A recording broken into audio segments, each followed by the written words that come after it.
তোমার প্রতি আমার ভালোবাসাটা আর ভালোবাসা নেই, এটা এক রকমের অবসেশন। সকাল হোক বা রাত, আমার প্রতিটা ভাবনায় তুমি একমাত্র অধিকারী। তুমি শুধু আমার ভালো লাগে না, তুমি আমার অভ্যাস, আমার পাগলামি, আমার অবসেশন। তোর মতো মোটা মেয়েকে কে বা পছন্দ করবে? কি আছে তোর? তোর মধ্যে তো সৌন্দর্য সও নাই। তোর মতো মুটকির পাশে তো আমাকে চুনোপুটি লাগবে। দিয়ান ভাই। কি দিয়ান ভাই? আমি কি কিছু ভুল বলেছি বলো? আমাকে ভালোবাসার কথা বলার আগে তো তোর নিজেকে একবার আয়নায় দেখা উচিত ছিল আশা। তুই কোথায় আর আমি কোথায়? আকাশ পাতাল তফাৎ। আমি বাবা মায়ের বড় ছেলে। তোর কি মনে হয় তোকে বিয়ে করলে আমি সমাজে তোর সাথে বের হতে পারবো? সমাজ কি বলবে? নায়কের মতো একটা ছেলে মোটা চাকরানি বিয়ে করে নিয়ে এসেছে, যার না আছে কোনো রূপ, না আছে কোনো গুণ। দিয়ানের বলা প্রতিটা কথা যেন আশার গায়ে কাটার মতো বিচ্ছিল। সত্যিই তো, সে তাকে বিয়ে করলে সমাজ কি বলবে? তার সাথে তো কোনো দিক দিয়েই দিয়ানকে মানায় না।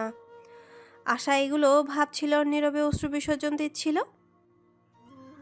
কিছুক্ষণ যাবৎ দিয়ানও নীরবতা পালন করছে। হঠাৎ নীরবতা ভেঙে দিয়ান ভাইয়া বলে উঠল, দেখ আশা, আমি তোকে নিজের ছোট বোনের মতো দেখি। আর আশা আর আশা করি আজকের পর থেকে তুইও আমাকে বড় ভাইয়ের নজরে দেখবি। আর হ্যাঁ, আরেকটা কথা, আমি আহিরিকে ভালোবাসি, তাই আজকে যা হলো সেটা ওকে না বললেই ভালো হবে। আশা রাখবো আমাদের ভালোবাসার মাঝে তুই কাটা হবি না। এটা বলেই দিয়ান ছাদ থেকে নিচে চলে গেল। দিয়ান চলে যেতেই আশা ছাদের মেঝেতে বসে পড়ল। আকাশ কালো মেঘে ঢেকে গেল। মুষলধারায় বৃষ্টি শুরু হলো। বৃষ্টির পানি তার সর্বাঙ্গ জুড়ে ভিজিয়ে দিল। মনে হচ্ছে আজ প্রকৃতিও তার কষ্টে কাঁদছে। আশা নিজেকে আর সামলে রাখতে পারল না। এতক্ষণে নীরব কান্নাটা এখন শব্দ পেয়েছে। মন উজাড় করে কাঁদতে ইচ্ছে করছে তার। ভাগ্যের পরিহাস মেনে নিতে পারছে না সে। যাকে সে তার সবটা দিয়ে ভালোবাসলো, সে কিনা ভালোবাসে তার নিজেরই বড় বোনকে। এই কথাটা যেন কিছুতেই মেনে নিতে পারছিল না আশা। হঠাৎ তার মাথাটা মনে হলো চক্কর দিয়ে উঠল। তারপরে কি হলো কিছুই তার মনে নেই। আশার জ্ঞান ফিরতে সে নিজেকে তার রুমে দেখতে পেল। তার পাশেই আহেরি বসেছিল। আশাকে চোখ মেলতে দেখতেই আহেরি বলল, উঠিস না, ছাদে কি করছিলি? আর অজ্ঞানী বা হলি কি করে বনু? জানি না আপা, আমার এখন কিছুই ভালো লাগছে না, একটু ঘুমালে মনে হয় ভালো লাগবে।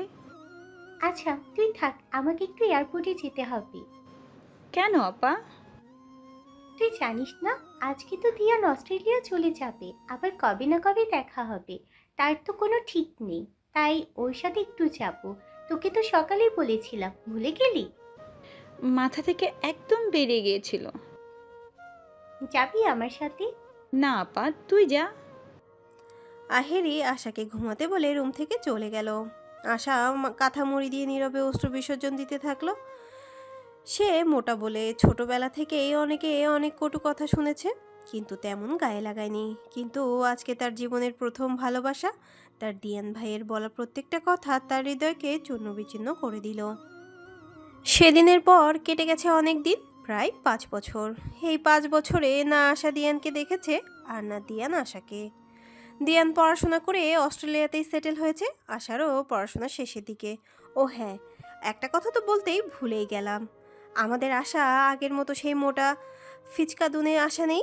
সে এখন অ্যাশ, যাকে একবার দেখতেই সকলে প্রেমে পড়তে বাধ্য। কোমর পর্যন্ত ঘন বাদামি চুল, নায়িকাদের মতো স্লিম কোমর, 5 ফিট 5 ইঞ্চি হাইট, বাদামি চোখের মনে, আর দুধের মতো ফর্সা গায়ের রং। এই 5 বছরে আশা নিজের সবটা পরিবর্তন করে ফেলেছে।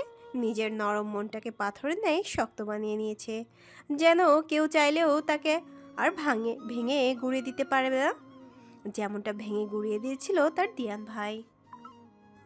আশা থেকে অ্যাশ হওয়ার পথটা তার কাছে মোটেও সোজা ছিল না, কিন্তু কথায় আছে না, চেষ্টা করলে পাথরেও ফুল ফোটানো সম্ভব।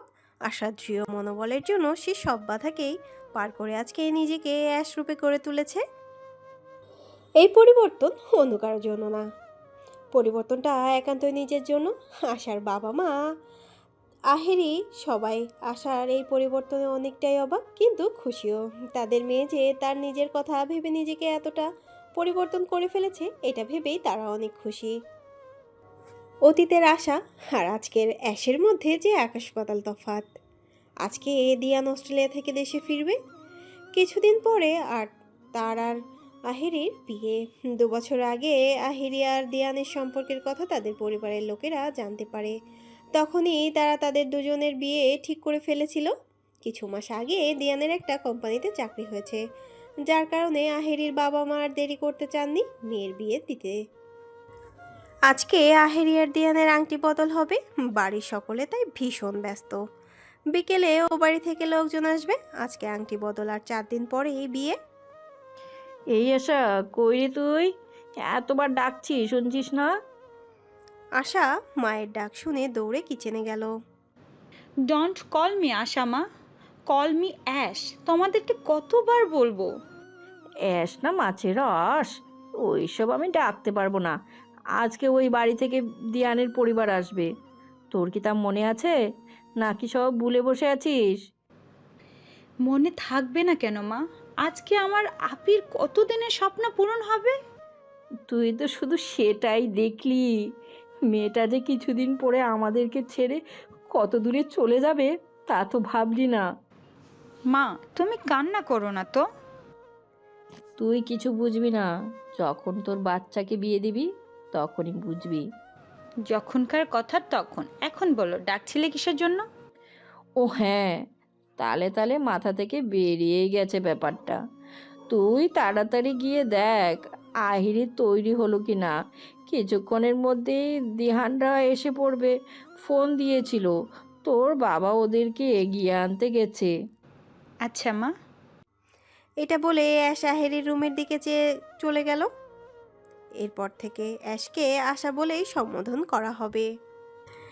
অ্যাশ আহিরির রুমের সামনে গিয়ে দাঁড়াতেই দেখতে পেল তার কাজিনরা সকলে মিলে আহিরিকে সাজাচ্ছে। আহিরি দরজায় অ্যাশকে দেখে ভেতরে ডাকলো। অ্যাশকে দেখে তার কাজিন মহলের সবাই তাকে ঘিরে ধরলো। Oh my god, you are looking so gorgeous. Thank you Putul. তোদের কি আপিকে সাজানো হয়েছে? হ্যাঁ, প্রায় শেষ। ফাইনাল টাচ দেওয়া বাকি। যা বাকি তা তাড়াতাড়ি কর। আব্বু কিন্তু দিহান ভাইয়াদের এগিয়ে আনতে গিয়েছে, এক্ষুনি এসে পড়বে।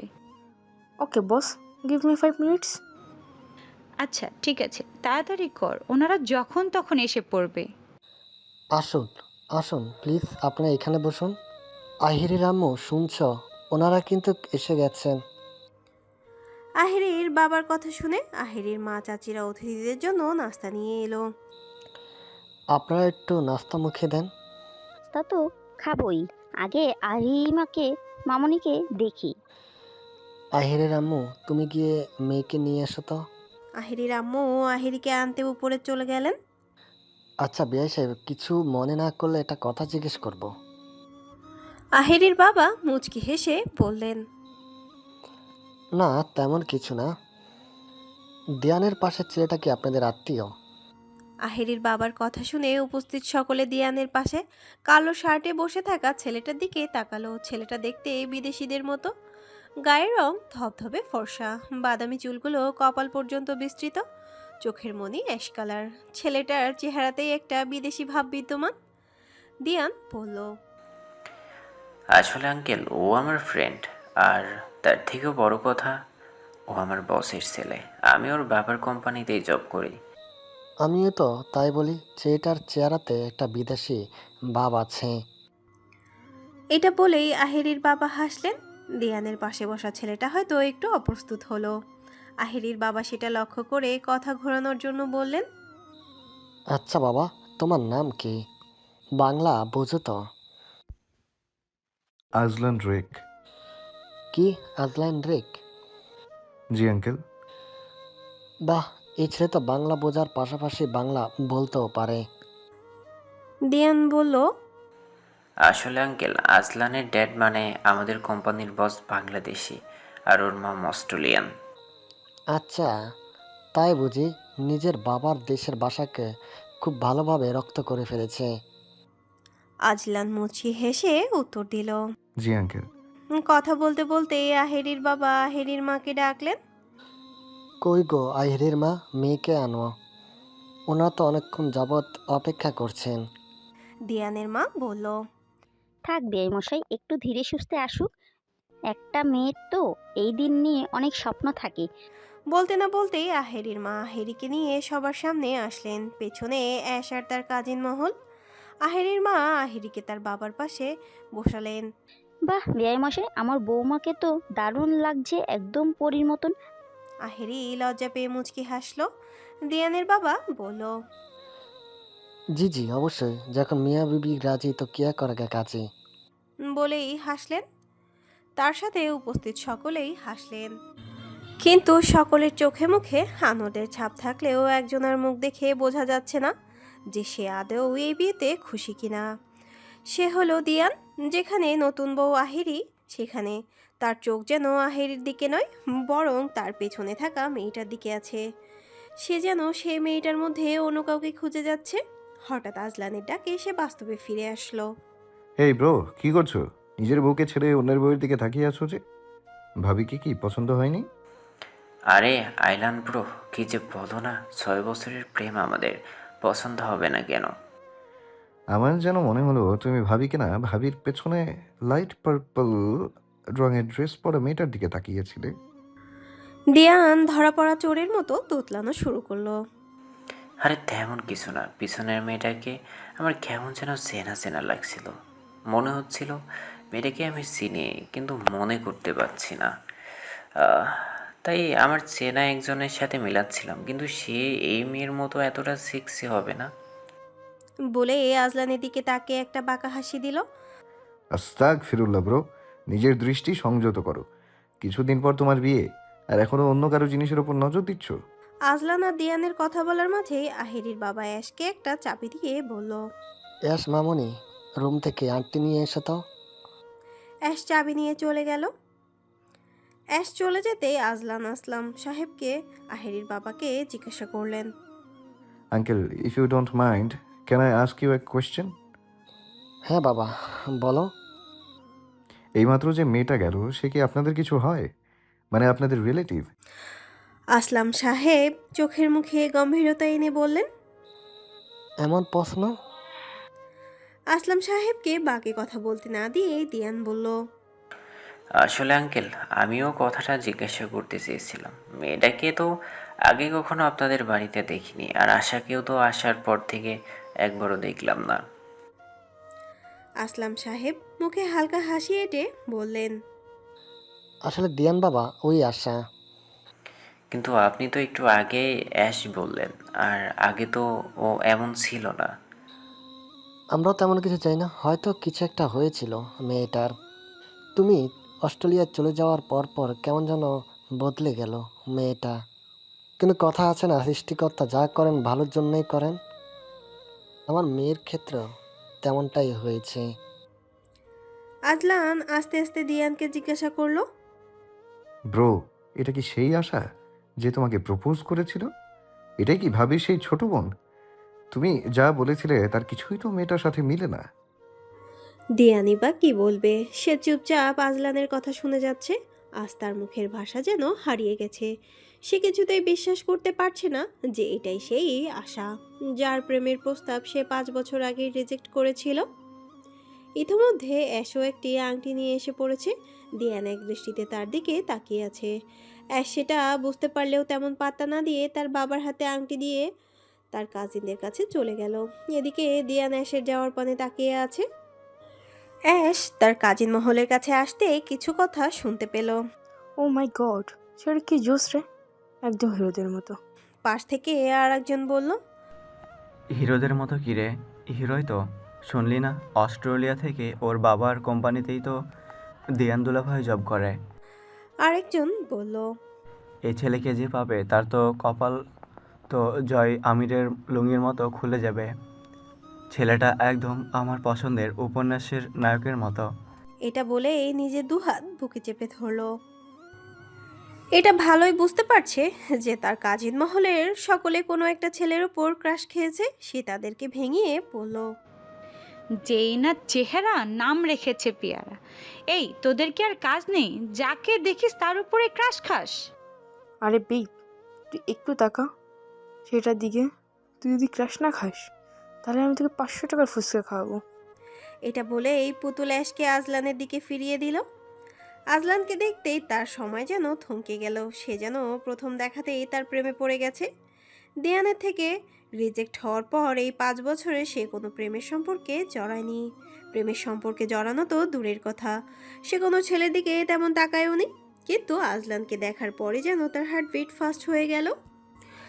এতক্ষণ সে দিয়ান আর দিয়ানের পরিবারের লোকজন কারোর দিকেই তাকায়নি, তাই আজলানকেও খেয়াল করেনি। কিন্তু আজলানকে দেখার পরেই সে তার প্রেমে হাবুডুবু খাচ্ছে। অ্যাশ এবার হাড়ে হাড়ে বুঝতে পারছে যে তার কাজিনরা এবার একবার দেখাতেই আজলানের ওপর ক্রাশ খেয়েছে। ক্রাশ খাওয়ার মতোই ছেলে সে। এই যে অ্যাশকেও দেখুন, এতক্ষণে সে যেদিকে একবারও তাকায়নি, এখন সে এক দৃষ্টিতে সেদিকেই তাকিয়ে আছে। চেয়েও যেন নিজের নজর সরাতে পারছে না। হঠাৎই হাততালির শব্দে অ্যাশের ভাবনা সুতো ছিঁড়ে গেল। সে দেখল দিয়ানা রাহেরির আংটি বদল শেষ। এঙ্গেজমেন্ট শেষ হওয়ার পরে আসলাম সাহেব দিয়ানের পরিবারকে নিয়ে ডাইনিং টেবিলে আসলেন। ডাইনিং টেবিলে এত এত বাঙালি খাবার একসাথে দেখে আজলানের চক্ষু চড়কাচ। সে বাঙালি খাবার ভীষণ পছন্দ করে, কিন্তু তেমন একটা খাওয়া হয় না। তাই সে সময় ব্যয় না করে সবার সাথে খেতে বসে গেল। খাবার টেবিলে বসে দিয়ান খাবার খাওয়া বাদ দিয়ে অ্যাশকেই দেখছে, আর অ্যাশ আর তার কাজিনরা মিলে আজলানকে দেখছে। পরিবারের বাকিদের সাথে আজলান তার খাবার নিয়ে ব্যস্ত। আশেপাশে কে কী করছে তা নিয়ে তার জন্য কোনো মাথা ব্যথাই নেই। কিছুক্ষণ পর অ্যাশের মনে হলো তাকে কেউ অনেকক্ষণ যাবৎ খুব গভীরভাবে পর্যবেক্ষণ করছে। খাবার খাওয়া বন্ধ করে এদিকে ওদিকে তাকাতেই সে দেখতে পেল দিয়ান খাওয়া বাদ দিয়ে তার দিকেই তাকিয়ে আছে।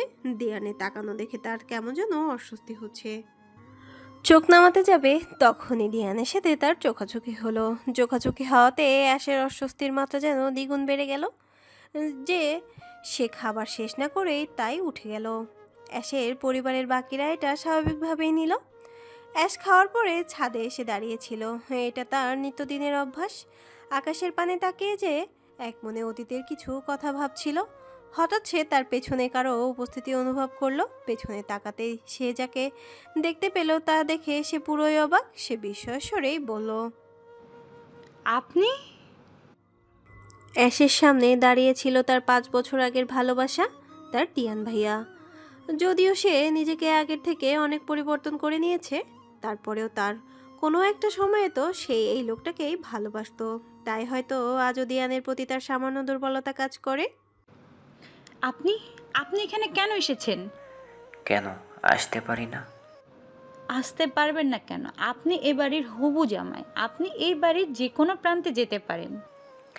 আচ্ছা আশা, আমি কি একটা সুযোগ আচ্ছা আশা, আমাকে কি একটা সুযোগ দেওয়া যায় না? কিসের সুযোগ? কি বলছেন আপনি? দিয়ান আচমকায় অ্যাশের হাত ধরে বলল, আমি আমার 5 বছরের আগের করা ভুলটা শুধরে নিতে চাই আশা। আমি আমার ভুলটা বুঝতে পেরেছি। অ্যাশ টান দিয়ে নিজের হাতটা দিয়ানের কাছ থেকে ছাড়িয়ে নেয়। দিয়ান আবারও ধরার চেষ্টা করলে রাগান্বিত কণ্ঠেই বলে উঠল, keep your dirty hands off me, you rude breath. লজ্জা করে না আপনার? একটু আগে আমার আপুকে আংটি পরিয়ে এসে এখন আমার সাথে প্রেমালাপ করছেন। ঠিক আছে, শুনলাম না তোমাকে, কিন্তু তুমি চাইলে আমি এক্ষুনি আহিরির সাথে বিয়েটা ভেঙে দিতে পারি। Are you out of your mind? কি বলছেন এসব? দিয়ান অ্যাশের কাছে গিয়ে তার 2 কাঁধ জোরে চেপে ধরে চিৎকার দিয়ে বলল, হ্যাঁ, আমি ঠিকই বলেছি। তোমাকে দেখার পর আমি যেন পাগল হয়ে গেছি। আমি আমার নিজের মধ্যে নাই। আমার তোমাকে লাগবে যে কোনো মূল্যে। আর তুমি যদি আমার না হও তাহলে তোমার জীবন আমি নরক বানিয়ে ফেলবো, ট্রাস্ট মি। তোমাকে দেখার পর আমার সামনে শুধু তোমার ছবিই ভাসছে। তুমি এতটা সেক্সি আগে বুঝলে আমি জীবনও আহিরিকে আমার জীবন আসতে দিতাম না। অ্যাশ আর সহ্য করতে না পেরে দিয়ানের গালে সপাটে চড় বসিয়ে দিল। আপনি আমাকে আগের আশা পাননি যে আপনি যা বলবেন তা মেনে নিয়ে আমি আমার বোনের জীবনের থেকে তার ভালোবাসাকে কেড়ে নেব। আপনি এতটা খারাপ আর নিকৃষ্ট স্বভাবের লোক জানলে আমি জীবনেও আপনাকে ভালোবাসতাম না।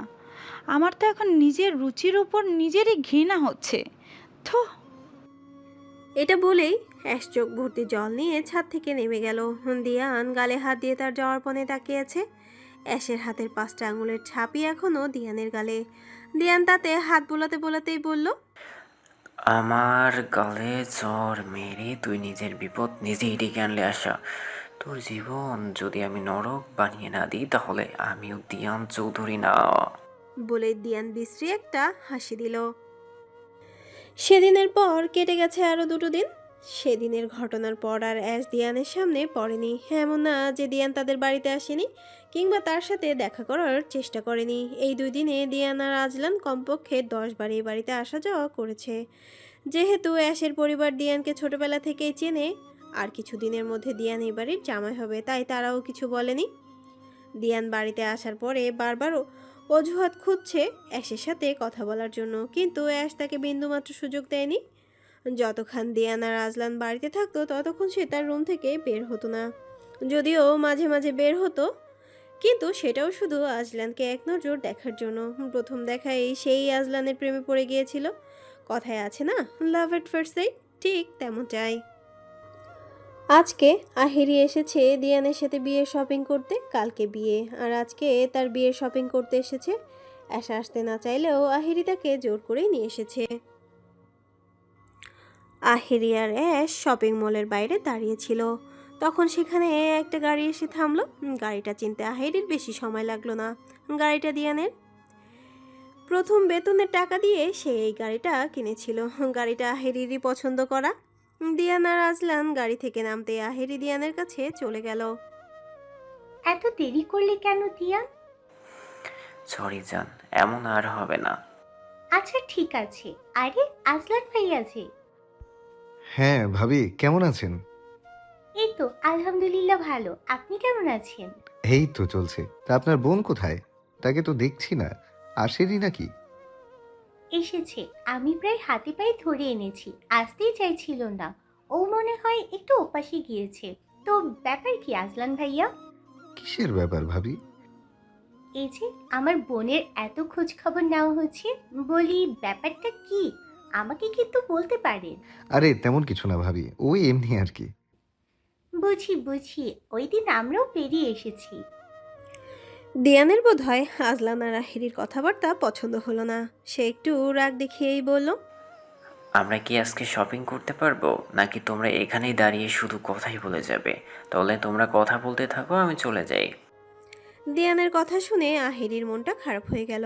দিয়ান আগে কখনো আহিরির সাথে এভাবে কথা বলেনি। এভাবে বলছো কেন দিয়ান? সরি আহিরি, আসলে বিয়ের অনেক চাপ মাথায়, জানোই তো, তাই আর কি। কিছু মনে করো না, সরি। চল আমরা ভিতরে যাই। তুমি আর আজলান ভাইয়া যাও, আমি অ্যাশকে নিয়ে আসছি। ঠিক আছে, তাড়াতাড়ি এসো। আজলান আর আহিরি বিয়ের জামা কাপড় পছন্দ করছে। আহিরির তেমন কিছুই ভালো লাগছে না। সে বারবার একটা ধরছে আর দিয়ানকে দেখাচ্ছে। দিয়ান সবগুলোকেই ভালো বলেছে। দিয়ান ঠিকমতো খেয়ালই করে দেখছেও না। দেখবেই বা কিভাবে? তার সমস্ত ভাবনা জুড়ে তো এখন অ্যাশের বসবাস। অনেক চেষ্টার পর আহিরি আর তার দিয়ানের জন্য ম্যাচিং ম্যাচিং বিয়ের জামা কাপড় কিনলো। আপু, তোর সব কেনা শেষ? তুই কিছু কিনেছিস? না, এখনো তেমন কিছু পছন্দ হয়নি। হঠাৎ অ্যাশের সামনে কারো একটা হাত চলে আসলো। হাতটাতে সুন্দর একটা জামদানি শাড়ি। শাড়িটা দেখতে এই আহিরি আর অ্যাশ দুজনেই ভীষণ খুশি হলো। এটা ট্রাই করে দেখতে পারেন, এটাতে আপনাকে অনেক সুন্দর লাগবে। হঠাৎ পুরুষালী কণ্ঠস্বর শুনে অ্যাশ হাতের মালিকের দিকে তাকালো। আজলান জামদানি শাড়িটা হাতে নিয়ে দাঁড়িয়ে আছে। আপনি? হ্যাঁ আমি। শাড়িটা কেমন? ভীষণ সুন্দর। ঠিক আপনার মতো। ফ্ল্যাট করছেন? আজকালকার মেয়েরাও না, সুন্দর বললে বলবে ফ্লার্ট করছি, আর কুৎসিত বললে বলবে অপমান করছি। কি যে করব। অ্যাশ আর আহিরি আজলানের কথা শুনে হেসে দিল। আজলান অ্যাশের দিকে তাকিয়েই রইল। আপনার হাসিটাও কিন্তু অনেক সুন্দর। অ্যাশ হাসতে হাসতেই বলল, থাক, হয়েছে, আর প্রাম দিতে হবে না, শাড়িটা দিন। অ্যাশ হাত বাড়িয়ে আজলানের থেকে শাড়িটা নিয়ে নিল। আঙ্কেল, এই শাড়িটা প্যাক করে দিন। আর পেমেন্ট কি ক্যাশ নেবেন নাকি কার্ড? হয়ে গেছে, কে দিল? দোকানদার আজলানের দিকে আঙুল দেখিয়ে বলল। অ্যাশ শাড়ির প্যাকেটটা হাতে নিয়ে আজলানের কাছে গেল। এই যে মিস্টার, শুনুন। আজলান। হ্যাঁ, মিস্টার আজলান, আপনার অ্যাকাউন্ট নাম্বারটা দিন তো। কেন? কেন মানে? শাড়ির পেমেন্ট করে দিলেন, টাকা নেবেন না? আপনি অ্যাকাউন্ট নাম্বারটা বলুন, আমি এক্ষুনি টাকা ট্রান্সফার করে দিচ্ছি। লাগবে না। মানে? টাকা কেন নেবেন না? মানে এটা সিম্পল। এটা আমি আপনাকে গিফট হিসেবে দিয়েছি। কখনো শুনেছেন গিফট দিয়ে আবার গিফটের টাকা নেয়? এটা বলেই আজলান আহেরি আর দিয়ানের কাছে চলে গেল। অ্যাশ আজলানের যাওয়ার পানেই তাকিয়ে রইল। আজলান আর অ্যাশের কথাবার্তা, কাজকর্ম সবটাই দিয়ান দূরে বসে দেখছিল আর নিজের রাগটা কন্ট্রোল করছিল। তার এখন মনে হচ্ছে সে নিজেই খাল কেটে কুমির নিয়ে এসেছে, তাও আবার যে সে কুমির নয়, একেবারে অস্ট্রেলিয়ান কুমির। অ্যাশ আর আহেরি বাড়ি ফিরে এসেছে। আজলান আর দিয়ান শপিং শেষে তাদেরকে বাড়ি দিয়ে গেছে। শপিং করতে করতে রাত হয়ে গেছিল, তাই তারা আর তাদেরকে একা পাঠানোর রিস্ক নিতে চায়নি, দায়িত্ব সহকারে বাড়ির সামনে দিয়ে গেছে। অ্যাশ বাড়িতে ফিরে ফ্রেশ হয়ে বিছানায় শুয়ে পড়ল। শুয়ে শুয়ে সে আজলানের কথা ভাবছিল। আজলানের কথাবার্তা, তাকে নিজের পছন্দের শাড়ি কিনে দেওয়াটা, সবটা। আচ্ছা, আজলান কি তাকে পছন্দ করে? কিন্তু আজলান তো তার দিকে ঠিকমতো তাকায়নি, নাকি তাকিয়েছে সে দেখতে পায়নি। এসব ভাবতে ভাবতে খাওয়া দাওয়া না করে অ্যাশ ঘুমের দেশে পাড়ি জমায়। ভোর 4টায় অ্যাশের ঘুম ভাঙলো। রাতে কিছু না খেয়ে ঘুমানোর কারণে তার খিদেও পেয়েছে। সে রুম থেকে বের হয়ে রান্নাঘরে গেল খাবারের আশায়। ফ্রিজ খুলে দেখলো তাতে কিছু মিষ্টি রাখা আছে। সে সেগুলো বের করে কপাকপ সবগুলো একসাথে খেয়ে ফেললো। খাওয়ার শেষে একটা তৃপ্তির ঢেকুর তুলে সে তার রুমে যাওয়ার জন্য পা বাড়ালো। হঠাৎ কেউ তার হাত টেনে ছাদে নিয়ে এলো। অন্ধকার থাকার কারণে সে লোকটাকে ঠাউর করতে পারেনি। লোকটা একটানে তাকে ছাদে নিয়ে এসেছে। ছাদের দরজা বন্ধ করে দিল। ছাদের আবছায়া আলোতে অ্যাশের সামনে দিয়ানের স্পষ্ট মুখশ্রী ভেসে উঠল। আপনি আপনি এখানে কেন এসেছেন? দিয়ান অ্যাশের কথার উত্তর না দিয়ে তার দিকে এগোতে থাকলো। আপনি আমার দিকে এগোচ্ছেন কেন? আমি কিন্তু এখন চিৎকার দিব। কথার উত্তর দিচ্ছেন না কেন? অ্যাশের কোনো কথাই যেন দিয়ানের কানে ঢুকছে না। সে এক পা করে অ্যাশের দিকে এগোচ্ছে, আর অ্যাশ এক পা করে পিছোচ্ছে। একসময় পেছোতে পেছোতে একদম ছাদের শেষ প্রান্তে পৌঁছে গেল। এখন আর পেছনে যাওয়ার কোনো উপায় নেই। দিয়ান এখনও তার দিকে এগোচ্ছে। দিয়ান একেবারে তার কাছাকাছি চলে আসার কারণে অ্যাশ ভয়ে চোখ বন্ধ করে নেয়। হঠাৎ অ্যাশ তার পায়ে কারো হাতের স্পর্শ পায়। সে চোখ খুলে দেখে দিয়ান তার পা ধরেছে। অ্যাশ এক ঝটকায় দিয়ানের সামনে থেকে তার পা সরিয়ে নেয়। কি করছেন দিয়ান ভাই? পায়ে হাত দিচ্ছেন কেন? দিয়ান কোনো কথা না বলেই এখনো মাথা নিচু করে আছে। কি হলো, কথা বলছেন না কেন? দিয়ান হঠাৎ অ্যাশকে চমকে দিয়ে কান্না করে দিল। অ্যাশ এবার নিজের কণ্ঠ নরম করে দিয়ানকে জিজ্ঞাসা করলো, কি হয়েছে দিয়ান ভাই, আপনি এমন করছেন কেন? দিয়ান নিজেকে সামলে অ্যাশের সামনে দাঁড়ালো। তার চোখে এখনো পানি বিদ্যমান। আমাকে ক্ষমা করে দিস আশা। আমি আজ পর্যন্ত যা কিছু করেছি সব কিছুর জন্য। এঙ্গেজমেন্টের দিন যা করেছি, যা বলেছি তার জন্য। বিশ্বাস কর, আমি তোকে সত্যিই ভালোবাসি। সেদিন বাসায় যাওয়ার পর থেকে আমার নিজেকে অসহায় মনে হচ্ছিল এত বছর পর কোনো একটা জিনিস আমি হারিয়ে ফেলেছি। তারপর তোর সাথে কত দেখা করার চেষ্টা করেছি, কত কথা বলার চেষ্টা করেছি, তোকে সবটা বোঝানোর চেষ্টা করেছি, কিন্তু তুই কিছুই বোঝার চেষ্টা করিসনি। আচ্ছা আশা, আমাকে কি একটা বার ক্ষমা করা যায় না? একটা শেষ সুযোগ দেওয়া যায় না? আপনি যা করেছেন তার জন্য আমি আপনাকে অনেক আগেই ক্ষমা করে দিয়েছি দিহান ভাই। আর যদি আসে সুযোগের কথা, তাহলে সেটা দেওয়া এখন আর সম্ভব না। ভালোবাসার মানুষকে হারানোর বেদনা কি সেটা আমি জানি। আমি আমার বোনকে সেই ভীষণ বেদনা দিতে চাই না। আমি আমার বোনকে ভীষণ ভালোবাসি। আমি চাই না সে তার ভালোবাসার মানুষের কাছ থেকে কোনো রকমের আঘাত পাক। কিন্তু আমি যে আঘাত পেতে পেতে শেষ হয়ে যাচ্ছি, তার কি হবে আশা? আমি যে আমার ভালোবাসার মানুষটাকে ছেড়ে অন্য কারোর হয়ে যাচ্ছি, দিলে দিলে নিজের ভালোবাসা শেষ হতে দেখছি, তার কি হবে? এটা হয়তো আপনার পাওনা ছিল দিহান ভাই। কথায় আছে না, সৃষ্টিকর্তা ছাড় দেয় কিন্তু ছেড়ে দেয় না। আপনার ভাগ্যে সৃষ্টিকর্তা আহিরি আপুকেই লিখে রেখেছিল হয়তো। আজকে আপনি আর আহিরি আপু দুজনে বিবাহর মতন একটা পবিত্র বন্ধনে আবদ্ধ হবেন। আমি আপনাদের জন্য আল্লাহর কাছে শুধু একটা জিনিসই চাইবো, আল্লাহ যেন আপনাদের ভালো রাখে। তুই ভালো থাকবি তো আমাকে ছাড়া? তুই কি আমাকে কখনো ভালোবাসিস নি? তুই কি আমাকে ভুলে যেতে পারবি?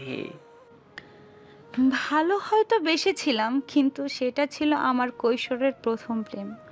হয়তো সেটা ভোলা আমার পক্ষে সম্ভব না, কিন্তু সেটাকে পূর্ণতা দেওয়াও আমার সম্ভব না। একটা কথা আছে না, প্রথম প্রেম সবসময় ভুল মানুষের সাথেই হয়, আর প্রথম প্রেম কখনো পূর্ণতা পায় না। তেমনটাই হয়েছে আমার সাথে।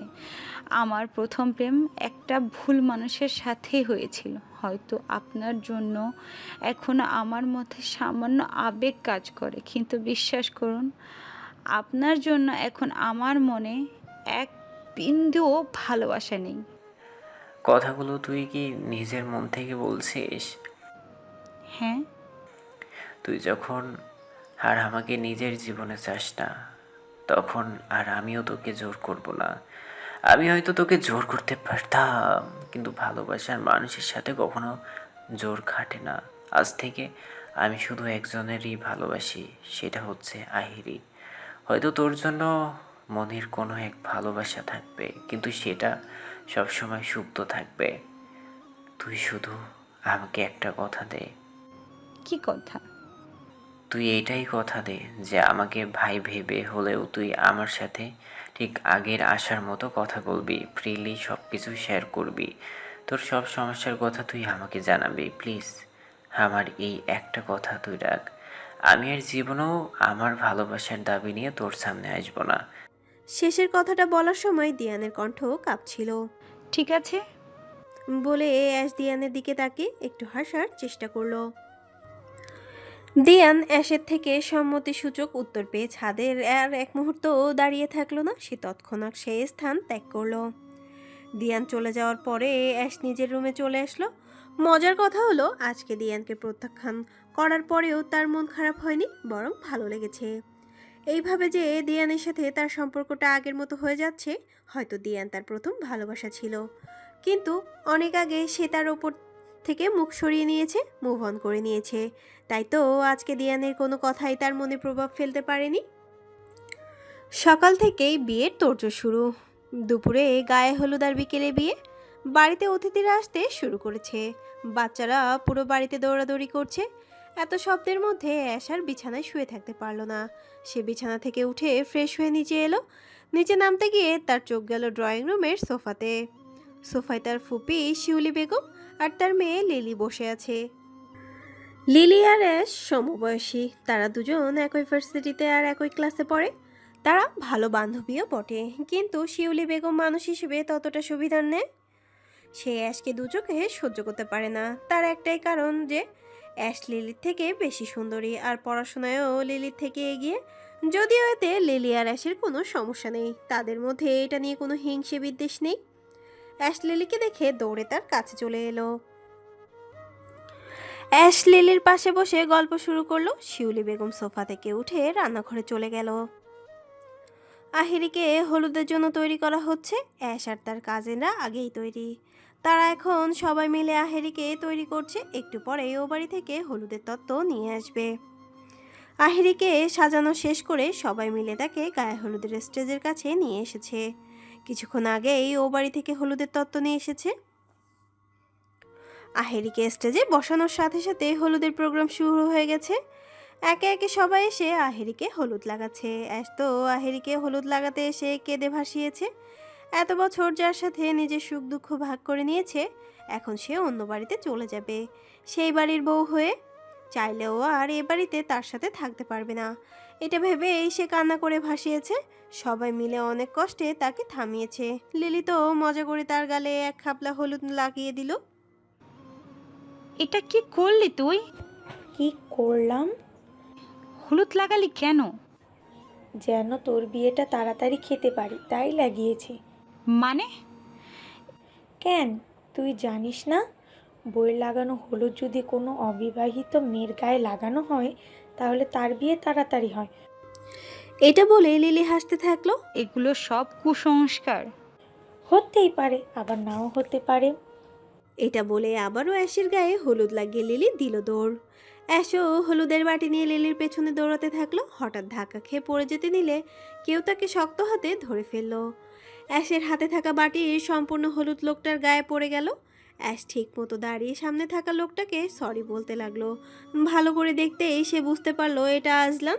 হলুদে পুরো মুখ ঢেকে গেছে, তাই প্রথমে চেনা যাচ্ছিল না। অ্যাশ আজলানকে দেখে অনেক কষ্টে তার হাসি আটকে রেখে বলল, সরি, আসলে আপনাকে দেখতে পাইনি। আজলান ইটস ওকে বলে দ্রুত স্থান ত্যাগ করলো। আজলান চলে যেতে অ্যাশ অট্ট হাসি দিয়ে উঠল। এতক্ষণ অনেক কষ্টে সে তার হাসি থামিয়ে রেখেছে। যতই হোক তার ভুলের জন্যই আজলানের ওই অবস্থা হয়েছিল, তাই তার সামনে দাঁড়িয়ে তো আর হাসা যায় না। অ্যাশকে হাসতে দেখে পুতুল অ্যাশের কাছে আসলো। কি হয়েছে অ্যাশ, এত হাসিস কেন? অ্যাশ পুতুলকে সবটা বলতেই পুতুলও অ্যাশের সাথে তাল মিলিয়ে হাসতে লাগলো। দূর থেকে সব কিছুই শিউলি বেগম দেখছিলেন। তিনি তার পাশের কিছু মহিলাকেই বললেন, দেখছেন ভাবি কেমন মেয়ে, সবার সামনে ছেলেদের সাথে ঢলাঢলি করছে। আমি তো অনেকবার আমার মেয়েকে বারণ করি এই মেয়ের সাথে মিশতে, আমার কথা কি আর ওই মেয়ে শোনে? পাশের মহিলাগুলো শিউলি বেগমের সাথে সম্মতি প্রকাশ করলেন। গায়ে হলুদের শেষ হওয়ার পরেই পার্লার থেকে লোক এসে গেছে, আহিরিকে সাজিয়ে গিয়েছে। আর বাকিরা যে যার ইচ্ছে মতো সেজেছে। অ্যাশ আজকে আজলানের গিফট করা জামদানি শাড়িটা পরেছে। যদিও সে ঠিকমতো শাড়ি সামলাতে পারে না, তবুও আজলানের জন্য সে আজকে শাড়িটা পরেছে। শাড়িটাই তাকে ভীষণ সুন্দর লাগছে। যে দেখছে সেই তার প্রশংসায় পঞ্চমুখ। বর এসে গেছে, বর এসে গেছে, এটা শুনতেই অ্যাশ তার কাজিন মহল ছুটল গেট ধরার জন্য। অনেক কষ্ট করে গেট ধরার পরেও তারা আজলানের জন্য তাদের ব্যবসায় তেমন লাভ করতে পারেনি। কিভাবে বা করবে? তার কাজিন মহলার সে অনেক আগ থেকেই তো আজলানের ওপর ক্রাশ খেয়ে বসে আছে। আর আজকে আজলানের যে লুক তা দেখে বিয়েবাড়ির প্রত্যেকেই তো তার উপর ফিদা। তাই তো আজলান যে টাকা দিয়েছে সেটা নিয়েই তারা তাদেরকে ভিতরে ঢুকতে দিয়েছে। সকলের অবস্থান এখন বাড়ির ড্রয়িং রুমে। কাজী সাহেব দিয়ান আর আহিরি বিয়ে পড়াচ্ছেন। অ্যাশ আহিরির পাশেই দাঁড়িয়েছিল। হঠাৎ তার মনে হলো তার শাড়িতে কিছু প্রবলেম হতেই পারে। এর আগে অ্যাশ কখনোই শাড়ি পরেনি, তাই সকলের চোখ ফাঁকি দিয়ে সে রুমে চলে এলো। কেউ না দেখলেও অ্যাশের চলে যাওয়া আজলান ঠিকই লক্ষ্য করেছে। সে অ্যাশ আর দিয়ানের ব্যাপারে সবটাই জানতো, শুধু আজকে সকালের কথা বাদে। সে ভাবলো হয়তো তার ভালোবাসার মানুষ আর তার বোনের বিয়ে অ্যাশ নিজের চোখে দেখতে পারবে না, তাই সে চলে গিয়েছে। এটা ভেবে আজলান ও অ্যাশের পিছু পিছু তার রুমে গেল। শিউলি বেগম আজলান আর অ্যাশকে উপরে যেতে দেখে তিনি ওদের পিছু নিলেন। তিনি দেখলেন আজলান অ্যাশের রুমে ঢুকেছে। সে কোনো কিছু না ভেবে বাহির থেকে দরজা বন্ধ করে সকলকে ডাকতে লাগলেন। অ্যাশ নিচ থেকে এসে সোজা ওয়াশরুমে গিয়েছিল, তাই আজলান যে তার রুমে এসেছে সেটা সে দেখেনি। ওয়াশরুম থেকে বের হতেই সে তার রুমে আজলানকে দেখে ভড়কে গেল। আপনি এখানে? সে আর কিছু বলতে পারল না। হঠাৎ সে বাইরে থেকে তার ফুপির প্রচণ্ড চিৎকার চেঁচামেচির শব্দ পেল। সে ঘাবড়ে গেল, আর সাথে এটাও বুঝতে পারলো যে তার ফুপি আজলানকে রুমে ঢুকতে দেখেছে। আর তা দেখেই সে অন্য কিছু ভেবে নিয়েছে। সে যখনই বাইরে বের হয়ে তার ফুপিকে সবটা বোঝাতে যাবে, তখনই দেখলো দরজা বাহির থেকে বন্ধ। সে বুঝলো তার ফুপির কাজ এটা। আজলান তো কোনো কিছুর আগামাথায় পাচ্ছে না। সে চুপচাপ অ্যাশের বিছানায় বসে আছে, আর অ্যাশ বারবার তার ফুপিকে দরজা খুলতে বলছে। কিন্তু শিউলি বেগম কিছুতেই দরজা খুললেন না, আর না অ্যাশের কথা শুনলেন। এতক্ষণে আহেরি আর দেহানের বিয়ের কাজ সম্পূর্ণ হয়ে গেছে। ওপর থেকে শিউলি বেগমের চেঁচামেচি শুনে সবাই ওপরে গেলেন। কি হয়েছে আপা? সেটা আমাকে জিজ্ঞেস না করে তোর গুণধর মেয়েকে জিজ্ঞেস কর। এই বলেই সে অ্যাশের রুমের দরজা খুলে দিলেন। অ্যাশ আর আজলান রুম থেকে বেরিয়ে এলো। অ্যাশ তার বাবাকে দেখে জড়িয়ে ধরলো। বিশ্বাস করো বাবা, তোমরা যা ভাবছো আমরা তেমন কিছুই করিনি। তোমার মান সম্মান নষ্ট হবে, আমি এমন কিছু করতে পারি বলো? আসলাম সাহেব কিছু না বলে চুপ করে রইলেন। অ্যাশ বুঝতে পারলো তার বাবাও আজকে তার সাথে নেই। তার বাবাও আজকে তাকে বিশ্বাস করতে পারছে না। আর তার মা তো আশেপাশের লোকজনের কথা শুনে এতক্ষণে কান্নাকাটি শুরু করে দিয়েছে। আহেরি তার আর দিয়ান নিশ্চুপ দর্শকের ন্যায় সবটা দেখছে। এসব দেখে অ্যাশও নিজেকে আর শক্ত রাখতে পারছে না। না চাইতেও তার চোখ দিয়ে নোনজল গড়িয়ে পড়ছে। আজলানও এতক্ষণে পুরো ঘটনাটা বুঝতে পারলো। সকলে যে তার আর অ্যাশের ব্যাপারে ভুল ভাবছে সেটাও সে বুঝতে পেরেছে। তাই সে সকলকে সত্যিটা বোঝানোর চেষ্টা করছে, কিন্তু কেউ তাদের কথা বিশ্বাস করছে না। এতক্ষণে আশেপাশের সকলে তাদেরকে নিয়ে আলোচনা করতে শুরু করেছে। কেউ কেউ তো অ্যাশকে দুশ্চরিত্রা উপাধিও দিয়ে দিয়েছে। এক পর্যায়ে সকলে মিলে এক প্রকার জোর করে অ্যাশ আর আজলানের বিয়েটা দিয়ে দেয়। না চাইতেও তারা দুজনের বিবাহের মতো একটা পবিত্র বন্ধনে আবদ্ধ হয়ে যায়। বিয়ে হওয়ার পরেই আজলান ও বাড়িতে এক মুহূর্ত অপেক্ষা করে না। অ্যাশও তার দুঃখ ভরাক্রান্ত মন নিয়ে আজলানের সাথে ও বাড়ি থেকে বেরিয়ে আসে।